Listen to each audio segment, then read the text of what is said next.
joining us. It's another beautiful Tuesday afternoon, and of course we're talking about issues about religion and marriage. Today we're looking at influences on marriage. We're looking at to what extent should religion, commitment, practices, a lot of things affect the marital relationship that everybody's trying to get. In fact, today a lot of persons are trying to drift away from marriages, so to speak. Some people say they don't want to get married. Some people say, okay, a lot of things happen in marriage. Why should I get married? All I just need is to be happy. All right, I won't be doing this alone. I have guests in the studio that will join me to look at this and, of course, see how to provide solutions to all of these issues.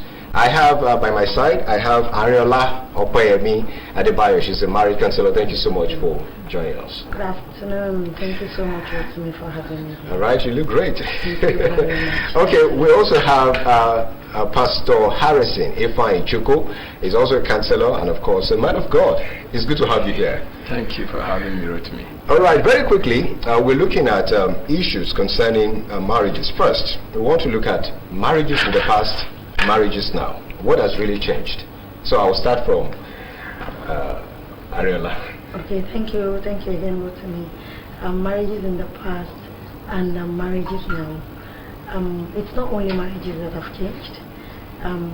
The times have changed generally, and information has changed generally. In every aspect of life, there's an update, so to say. And so we have upgraded version of everything, inclusive of marriages. So the differential in the time, it has been one critical influence and critical determinant of the successes or failures of marriages in recent times. All right, let's look at what people are saying about marriages today. As somebody who leads the folk, so to speak, a shepherd and all of that, you must have seen a lot of real-life examples, situations, talking about, what people say about marriage. Of course, we've read, in the papers. Of course, we have different reports about what happened to some persons concerning marriage violence and all of that. What is your take on that? And why exactly do people drift away from marriages, so to speak? Some people just want to be alone, and they say marriage is not important and it's not compulsory. What is your take on that? Thank you, Rotimi. Like my sister said, information, I would say, is reformation. It is also deformation. As information are coming and evolving, a lot of things change. What people used to have as their cultural stand, their religious belief, are gradually eroding away because of information. Okay. Like I said, information can reform or deform. So some of the things they saw on social media and some other sources of information like books and the rest of them has actually affected people's belief system about marriage. So what people are saying are actually true. There are some nasty experiences in both in Christianity and some other religion because of information. So is marriage compulsory or not? Is it necessary? Marriage, of course, people will say it's not compulsory. Is it necessary? Is necessary for procreation only, but it is not compulsory. Not only procreation. Okay. The first thing God said was, it is not good that man should be alone. It was actually companionship. Marriage was a function of synergy.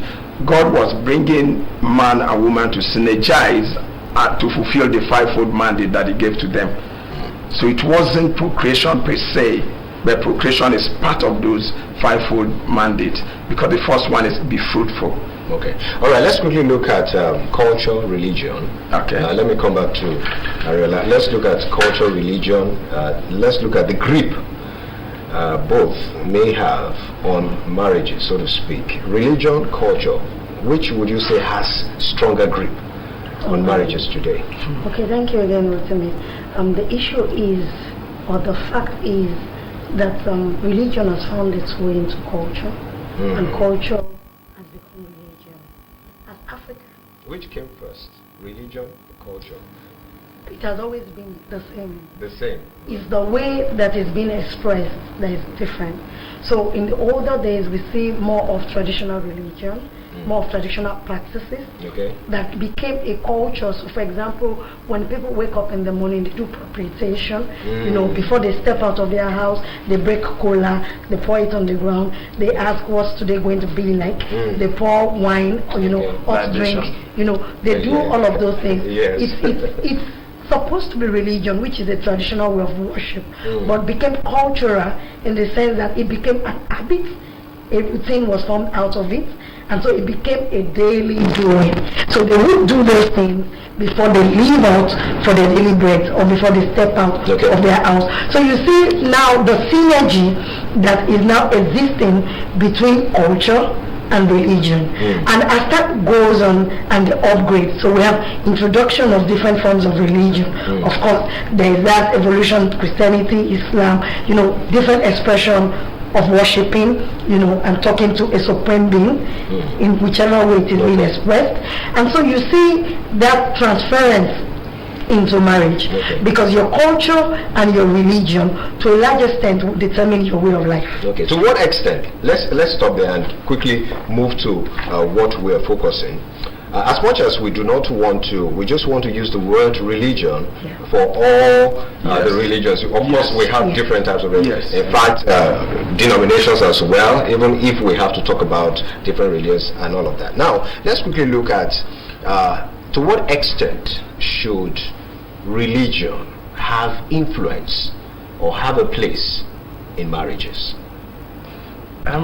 If to say religion is part of culture, it's actually a subset of culture. Okay. If we have to agree that culture is a way of life, religion is the way that man tried to find his God, whether Islam, traditional, or Christianity. Now, we cannot detach religion from our value system because it's part of our cultural lifestyle. Okay. So if it is part of our value system, you discover that, for instance, let me use Christianity as a case in point. You cannot marry in the church without first marrying traditionally. Just like she said, that is marriage between religion and culture. You can't, there is a thin line. They are actually one thing. I think culture is the universal set and religion is the subset of the universal set. It's just that sometimes there is a clash between two of them. These people say you are fetish and the other one say you are so not to fetish. what extent should they influence marriages? One way to insult yourself is to operate outside your jurisdiction. I think culture have their place, religion have their place. Okay, let's look at religion because that's the focus. Okay. Yes, to what extent? Okay, I think that religion should hold a secondary place in marriage. And by secondary place, what do I mean? It is because marriage is an ideology itself. Marriage is a concept which is universal. However, there are so many elements to marriage aside religion. And I think value system should rank maybe tops aside religion. So I think that when a man and a woman are coming together to form a home, to be married, there are so many issues to be considered, you know, aside religion. Religion is extremely important because if there's no religious compatibility, it can give a lot of crack into that marriage. However, I think that issues or instances like value system, beliefs, worldviews, you know, how people see the world, their upbringing, all of those things are things that are more sustaining to a home than the issue of religion. We have seen people who are, you know, they belong to, they express religion in different ways and they have the best of marriage.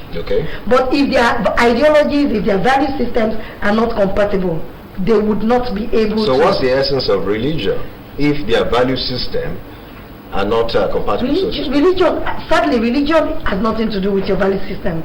You may be a Christian. Okay, is religion not helping to build values? Religion is a form of education too. Great. It can, you know, it can bring lessons. It has its own tenets. Okay. As we say it, religious views tenets, and expression different forms based on where you belong to. However, the first thing I think that people must know is that when you are in a marriage, there are so many things to be considered. However, in recent times, religion has more grip on marriages than other sustaining value systems. Interesting. You eventually answered my question. Yes, we've been able to, come to an agreement in that regard. Culture, religion. Now, let's look at. You mentioned the other time you cannot operate outside, in isolation, outside religion and culture. So let's look at if religion determines marital success. Helping the marriage institution. Do you think the influence? Do you think religion can help build marriages? Let's put it like that. I think so. Why I think so is like I said earlier on. Yes. One way to embarrass yourself is to operate outside your jurisdiction. Like when we're talking about culture and religion, you cannot marry somebody in a church or in a mosque without first going for the parental consent. Okay. Now, if you look at religion, why many people are having issues with religion is that most people that say I believe in a particular religion, they don't actually practice it. Okay. Every religion have their principles guiding what they do. For instance, if I can take an example from Christianity, before you marry, there are principles that you are taught in what is called marriage counseling. They are trying to inculcate what the Christians believe. The Muslim may have the way they do theirs. Do you understand me? So, as they are doing that, if you follow those things, there's every possibility that your success rate may be higher. Okay, let's quickly look at a lot of persons that are religious. Okay, I think I have a slightly different opinion. Religion being a critical success factor in marriage, I think is subjective. I think it is subjective. Now, marriage is a universal concept, but it has a limited way of execution, and that's why everybody cannot marry everybody. We can have 10 people here as couples, but their spouses will be different. You marry the person that fits you.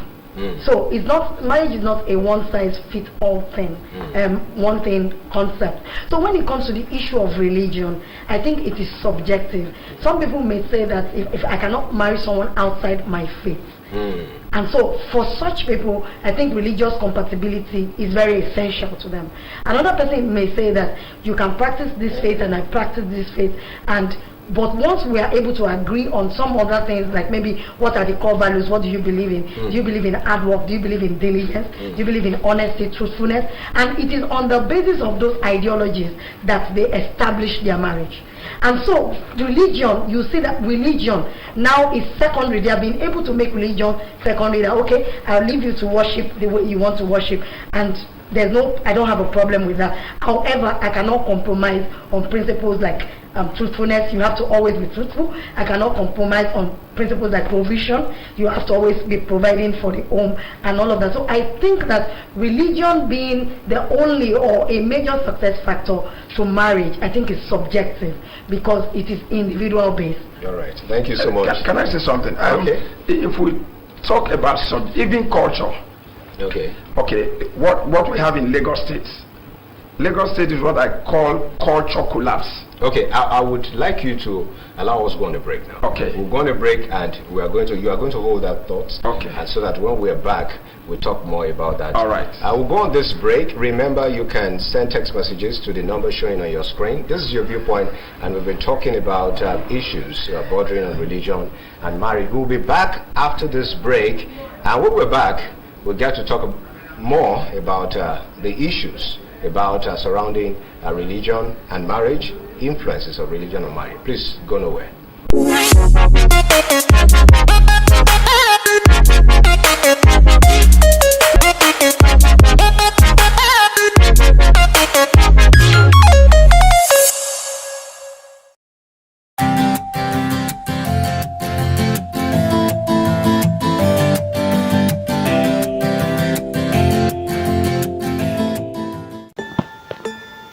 Did you know that forgiveness is one of the keys to a healthy relationship? Forgiveness is a conscious decision and a practice of releasing feelings of resentment. Forgiveness has a long way to go in any type of relationship, be it family, friendship, or marriage. Each and every one of us has been hurt, and as such, no one is perfect. But that does not mean we should accept hurts from anyone repeatedly.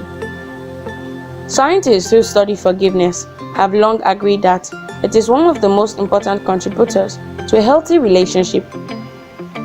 Studies have shown that couples who practice forgiveness are more likely to enjoy longer, more satisfying relationships. Research has even found out that people who practice unconditional forgiveness are more likely to enjoy longer lives. Today, we are going to learn the best practices on how to forgive and how to ask for forgiveness.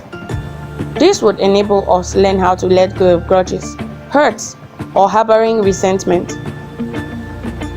There are a lot of health benefits associated with forgiveness.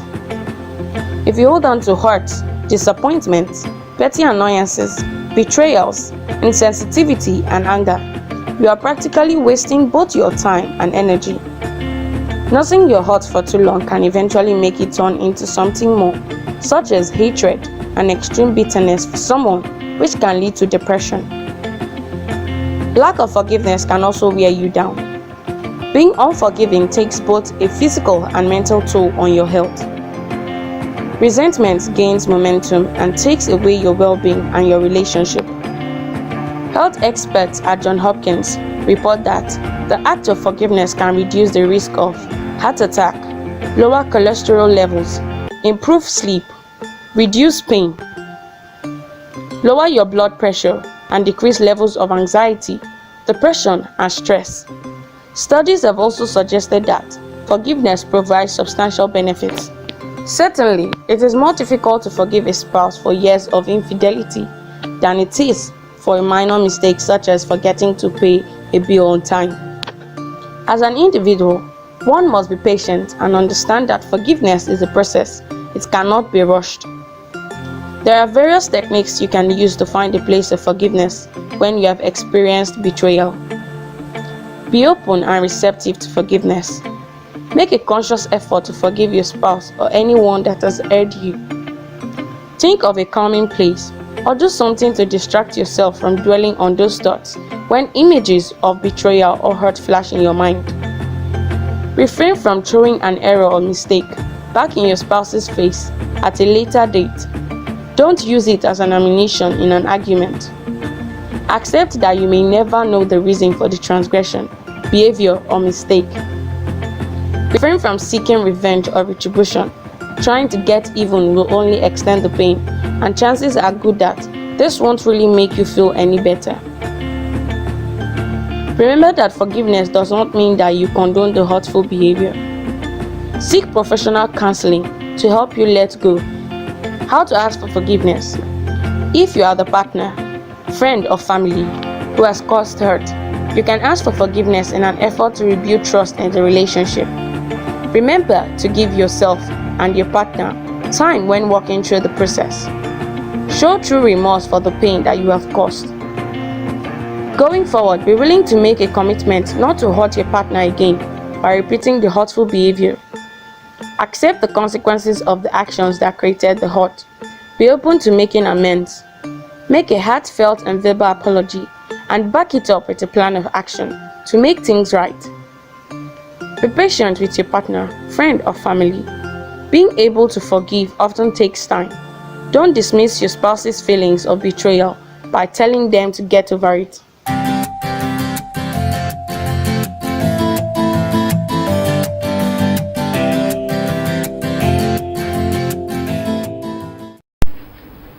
Thank you. We're still talking about the influence of religious practices, doctrines, and all of that on marriages today. And I've been talking to Ariola Oyeyemi Adebayo, counseling and therapist, counseling lead at Sparkle Marriage Consult. Yes, thank you so much for being on the program. And of course, Reverend Harrison Ifeanyi Chukwu, thank you so much for being on the show. Now, we're still looking at the issues surrounding religion and marriage, and the other time you were talking about something about the extent at which religion can influence marriage. She was actually saying that the religious influence is subjective. Okay. And I said that there's what we call cultural collapse in Lagos, where the Igbos, the Yorubas, the Hausas, everybody comes together, and we don't actually have one common culture in Lagos, as opposed to what is obtained in other places. It affected religion also. Okay. But the fact remains that Africa, especially Nigeria, we are religious people.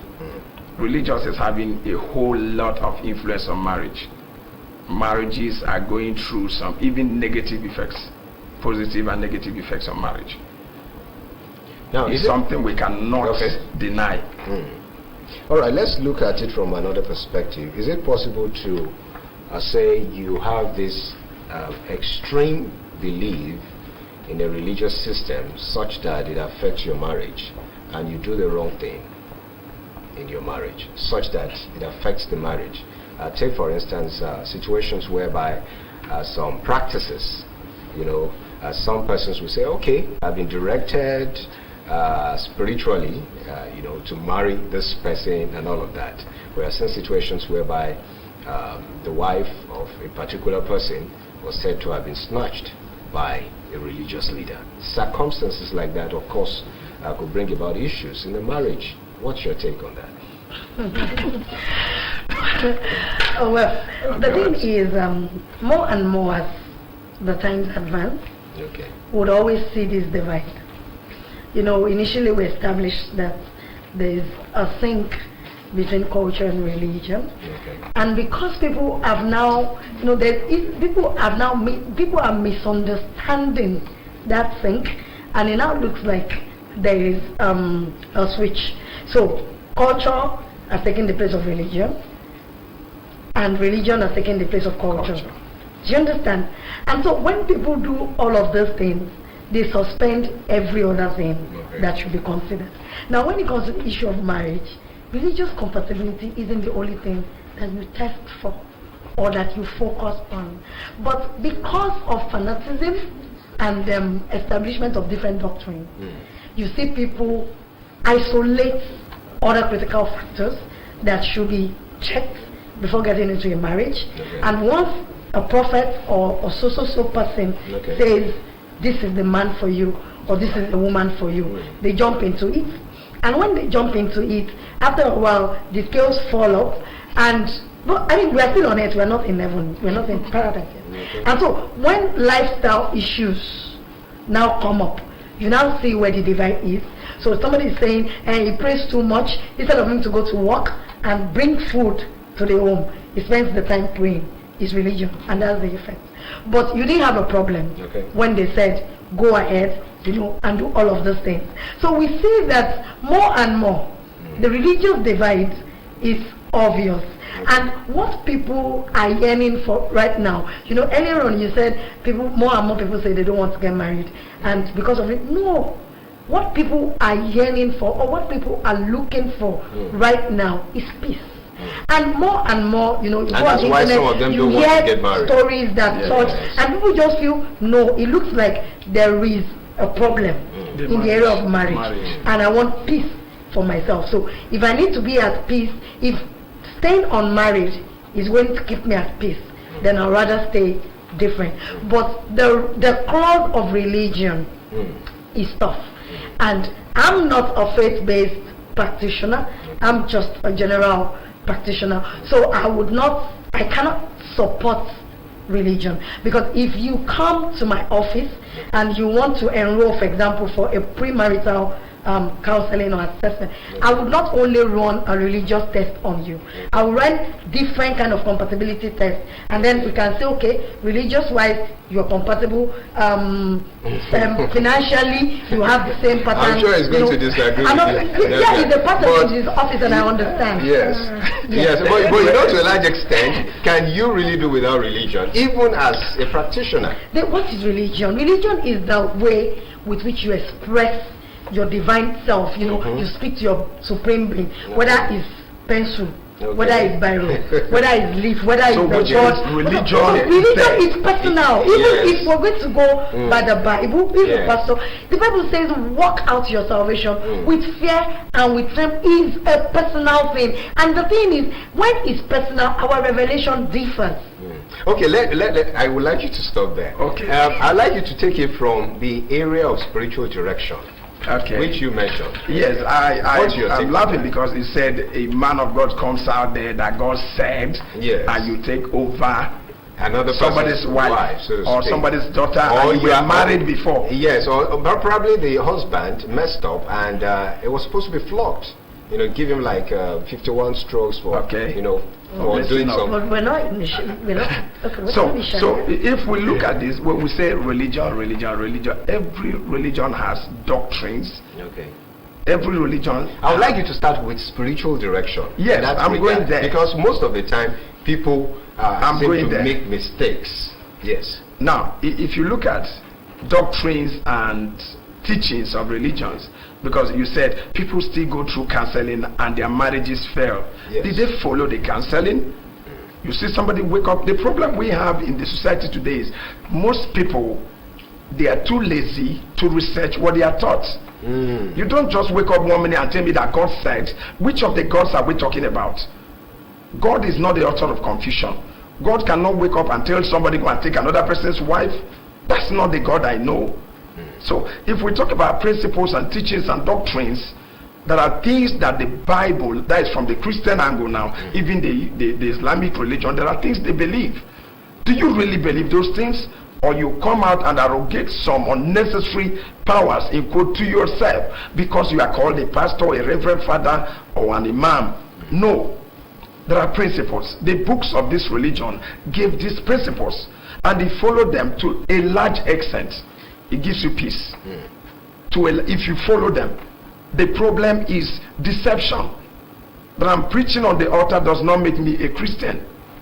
I can be preaching on the altar and be a devil.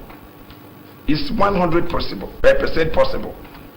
So, spiritual direction, people are lazy. They don't even want to seek. You said it's personal. They don't even want to have that personal contact. Somebody comes and tells Rotimi is your husband. You don't pray, you don't fast, you don't look at the parameters. Even religion don't teach only religious compatibility. I am a marriage counselor. I look at other variables. There are lots of variables that religion also teach. Do you look at them, or you just come, the Holy Spirit said? Which of the spirits? Anything the Holy Spirit is saying must be in consonance with the Bible. That's my take. So what you call spiritual direction sometimes can be affected by personal desires and lusts. I want that girl, and the only way for me to get her is to use one religious mumbo jumbo and get her the Bible, the Lord said, a man of God said. You go and confirm it. I don't have anything against prophecy. Okay, so what do you think is responsible for people's gullibility in that regard? Spiritual laziness. All right, so That's what the name I gave happens to to it. situations whereby, you know, people are supposed to be led? You know, let's say they are not strong spiritually, they don't have the capacity, the capabilities to, you know, say, search for themselves spiritually, so to speak. What happens to if they, you know, look for somebody to help, somebody who's supposed to be a leader, so to speak, especially in the religious perspective now? What's your take? Because you said spiritual laziness. I still go back to spiritual laziness. Let me explain. Now, my Bible from my religion says, study to show yourself approved. Okay. A workman that needs not be ashamed. Shame is a result of misinformation. Shame comes as a result of ignorance. There is this thing in the Christian Bible that say, grow. Growth is in every aspect of the society. Why won't the religious people grow? Yes, I gave my life to Jesus, or I'm attending a mosque. It is expected that after some time I should be standing on my feet. But a lot of people want, Mama in the Lord, I want you to do this for me. Daddy in the Lord. What is your role? So it still boils down to religious laziness. People are not ready you quoted a place that say, work out your salvation, your personal pronoun. Okay. All right. Let's quickly look at, because we'll go on another break. But before then, remember you can drop your comment on our social media platforms, Twitter, Instagram, Facebook. The handle is at your viewpoint. Now, let's quickly look at religious, I've mentioned this before, religious teachings, all of those things, the counseling, we have a lot of that. But marriages are failing, are crashing. Why? Okay. For every information that is before you, there is an empowering element and a disempowering element. Okay. There are two elements in it. There's an empowering one, there's a disempowering one. And I think how people interpret information is very important.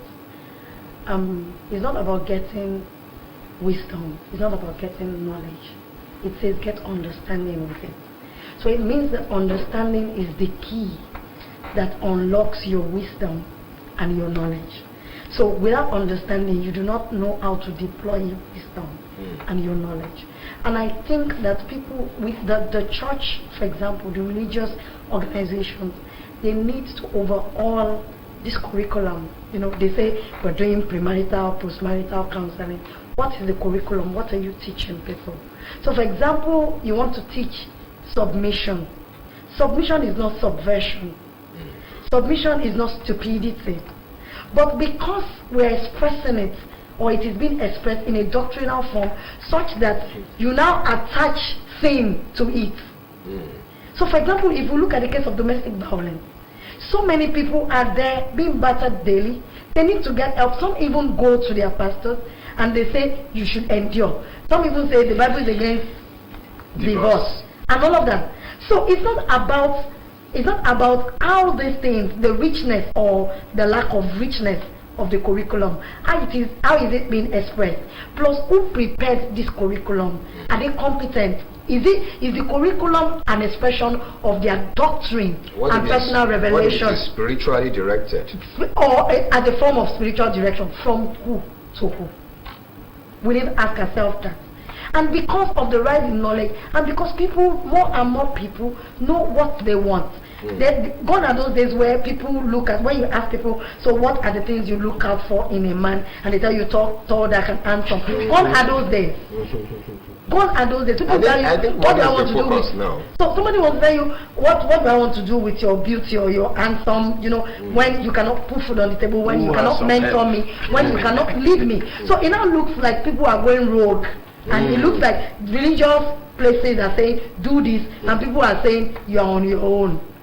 You're on your own. This is what I want for myself. Because people are learning to own their bliss, own their happiness. And I said it earlier on, that marriage is a universal concept, but it's a customized thing. It's not I would marry who I think I'm compatible with. You would choose a partner based on certain criteria that you feel works for you. He would also choose a partner based on certain criteria that he thinks works for him. So it looks like now the churches are teaching people, and then it looks like like a people they say, oh my life borrow. So it looks like people are prodigal to what they are being taught.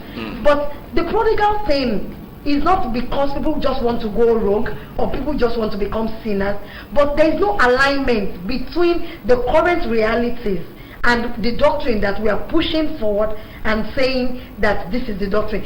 Revelation is continuous.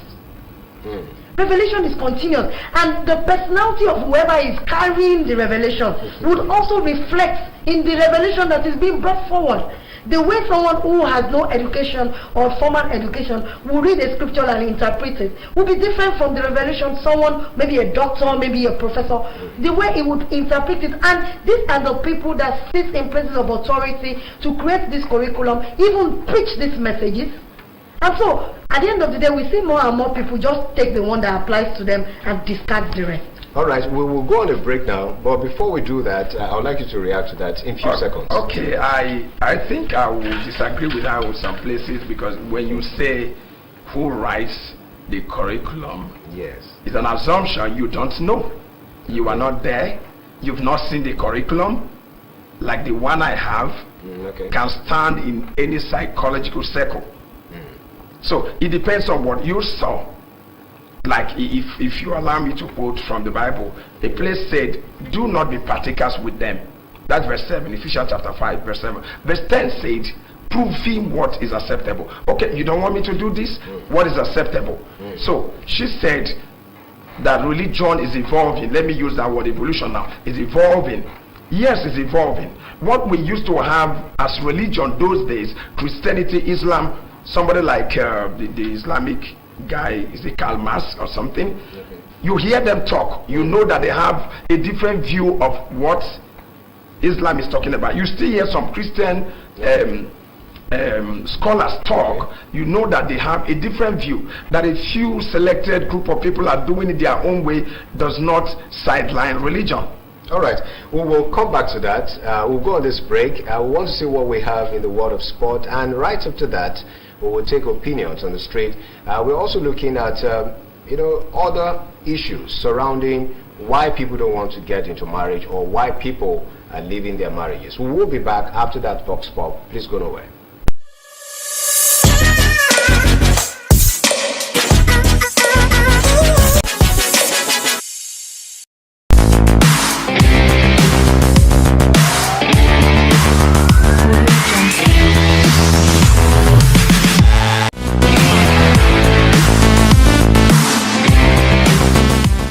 Golf is a popular game amongst many.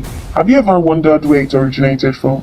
We will be taking you back in time on how this game has become one of the most played today. Golf can be relaxing, golf is competitive, and golf will provide you with enjoyable challenges. This is a game you can play for the rest of your life.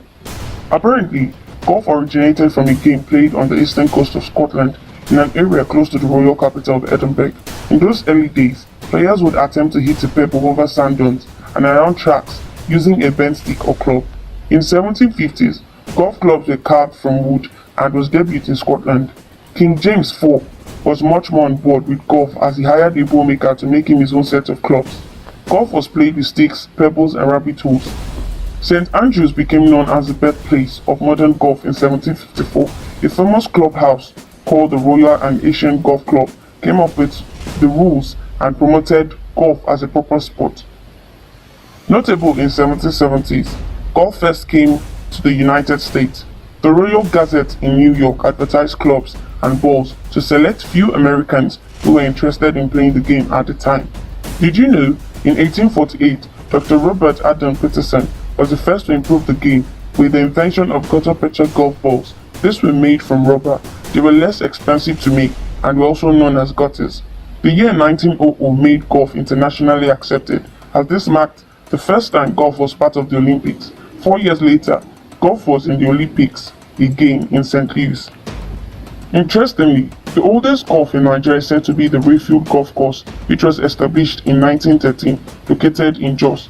The golf is said to be older than Nigeria itself. Most of Nigeria's biggest golfers have arrived Jos Plateau State to be part of history, although the Rayfield Golf Course has been redesigned with facilities upgraded to meet the modern day standard.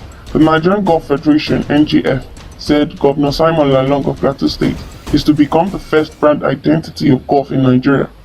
This was disclosed by the NGF president, Otumba Shegun, at the closing ceremony of the Pro-Am Golf Tournament 2022, organized by Rayfield Golf Club 1913 in Jos, Plateau State. Nigeria has seen a rapid growth in the development of golf in Nigeria. As a result, so many other golf courses have emerged in almost all the 36 states of the country. In 2019, technology has made it so easy that golf can even be played indoors. This is done through virtual simulators and screens where it looks as though you are on course. In recent years, a rigorous test was conducted for 93 applicants at the Kaduna Golf Club, which lasted for 5 days. The Professional Golfers Association of Nigeria ended up absorbing 22 former amateur players into the elite class. Isang Ayuba, amongst many, is a multiple medal winner in golf at the National Sports Festival of Plateau State. He is a prodigy of Samson Lawal, Lamingo Golf Club's resident professional. PGAN committee not only focused on the ability of players to play golf, but evaluated the participants' knowledge of rules and ethics of golf, speech making, golf equipment mending, and for the first time in the qualifying school history, the players had written tests. Amazingly, Andrew Odo, a 36-year-old Nigerian, is the only Nigerian citizen on the official World Golf ranking and has been praised as the country's version of Tiger Woods. A 15-year-old Nigerian golf sensation, Georgia Obo, has inscribed her name in the history books as the youngest first African female golfer ever to be invited to compete either as an amateur or professional in the Ladies Professional Golfers Association of America (LPGA) tournament.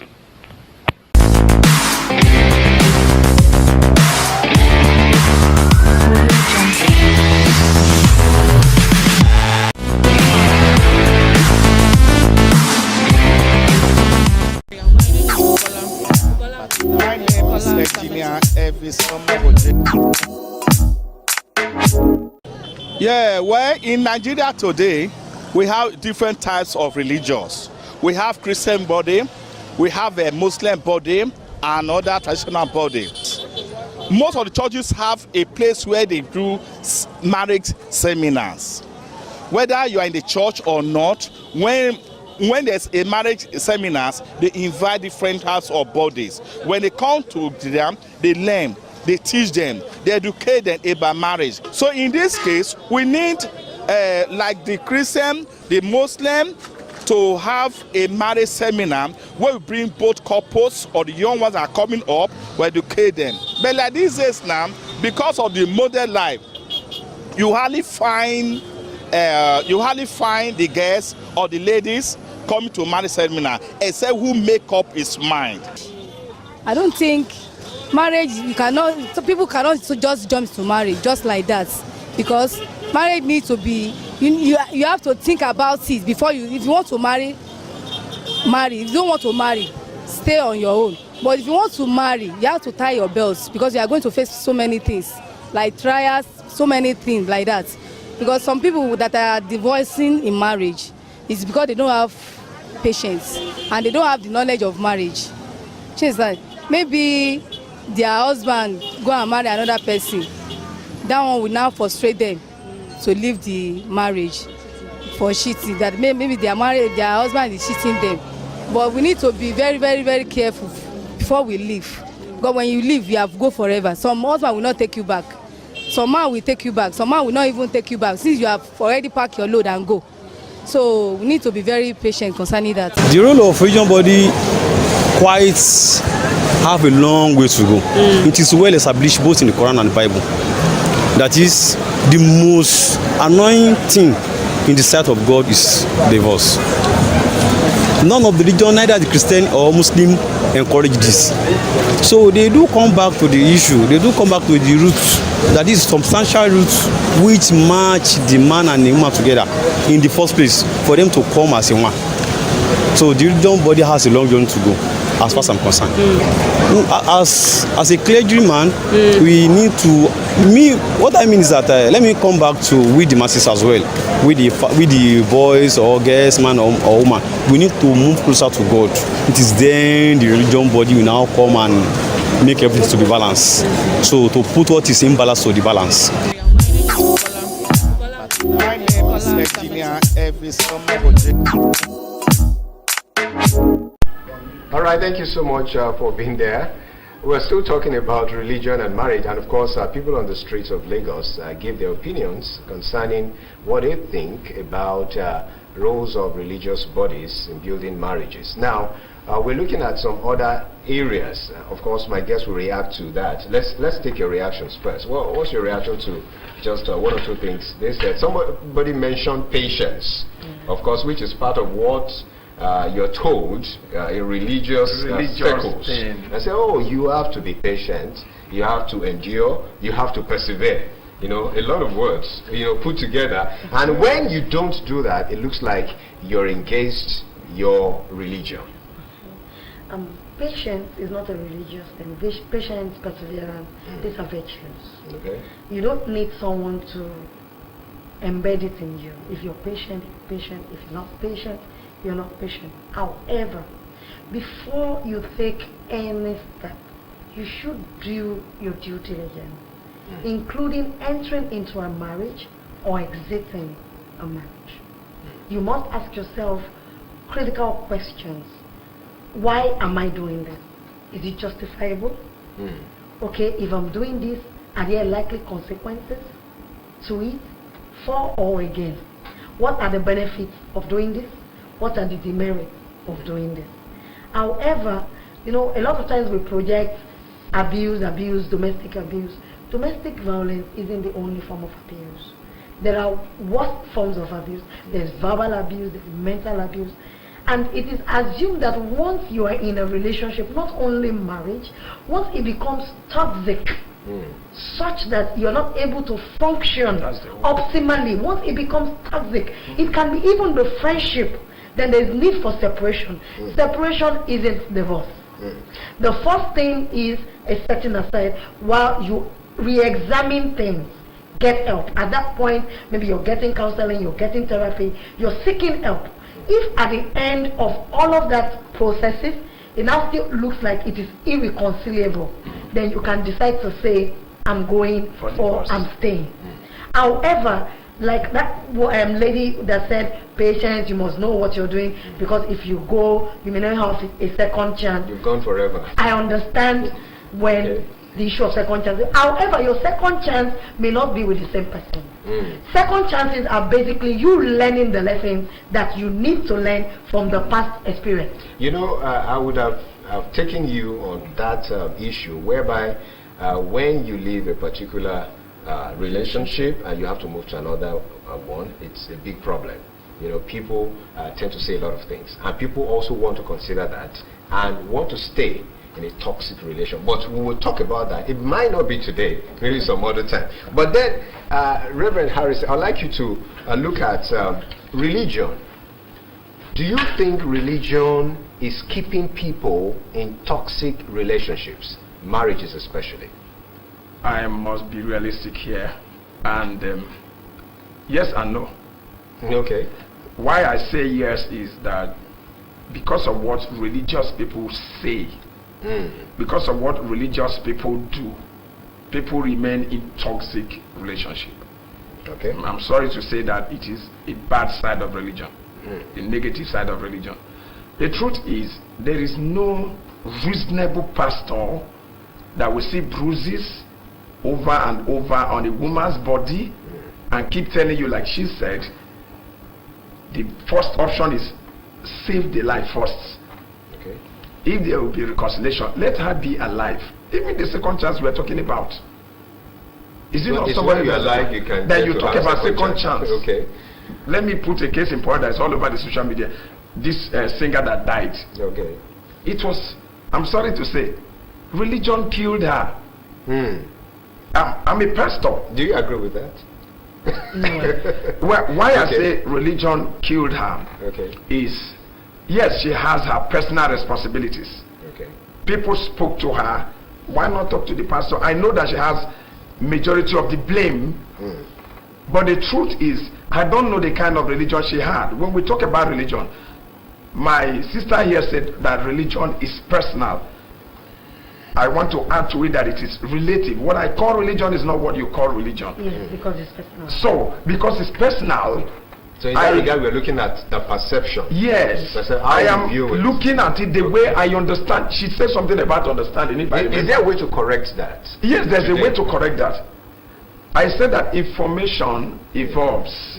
There is evolution of information. Just like she rightly said, there are new generation churches. Even mosques have some new set of religious people in Islam that are no longer following Islam the way it used to be. Why? Because there are evolution of information. People are beginning to understand the Bible in a bigger light. Even the Bible itself say at the last days knowledge will increase. So the way to go around it is teaching. She made mention of overhauling curriculum. I agree 100%. Obsolete curriculum should be looked into. There are doctrines that should be looked into. And what about who administers the curriculum? Is another issue. The truth is that there is evolution too. Okay. Those days they used to ask you, did God call you? You say yes, they send you into a church and you go there, whatever you do there. But now there are some criteria. You are trained to some level. Where I work, you must have a certain level of secular qualification before you can become a pastor. The truth being that ignorance is not an excuse. Somebody that don't know can do anything. So that's just the truth. So all right, let's look at what point do we limit religion from having negative influences on our marriages? At what point? Because you cannot do without religion, no matter what it is. Yes, that's true. As a counselor, you're still a Christian, I believe. So to an extent, of course, you still have something to do with that. And of course, people in marriages still have something to do with faith. So at what point do you say, okay, no, this is wrong. This is not what I should accept. At what point? How do you even determine that, okay, this is the point where religion is going overboard? Okay, I think that the first point of call is I think that religious organizations must begin to create awareness into the fact that religion is personal, even though we would not neglect each other's fellowship. Okay. And people must be able to define their personal boundaries. People must be able to express their values and their views. And that is why, religious places must begin to build credible, strengthened counseling centers and have not people who just come, like you said, not people who just come to say, because God has called me. It is not, God has called me is no longer enough to sustain religious organization. So God has called you, get formal education, be a certified, a certified family life person or counselor, practitioner, therapist, such that when people bring lifestyle day-to-day issues to you, you are able to use your religious knowledge, merge it together with your professional knowledge, which gives you a robust form of confidence to approach it, and then you're able to tell them that, okay, I think that no, this is religious fanaticism. I think, okay, you are misinterpreting what the Bible or the Quran is saying here, and if you're able to, help them make adjustments. I think what is critical is churches or organizations must begin to preach balance. There must be a balance between your religious view and all that aspect of you, because you are not solely a divine or ecclesia being. Okay, all right, we have to go now. I want to believe you agree with that. That balance is key. In just 1, 2, 3 seconds, do you have anything to add? What I have to add is religion has a very vital role to play. Like I agree with her that curriculum should be looked into. Number 2, counselors should be trained.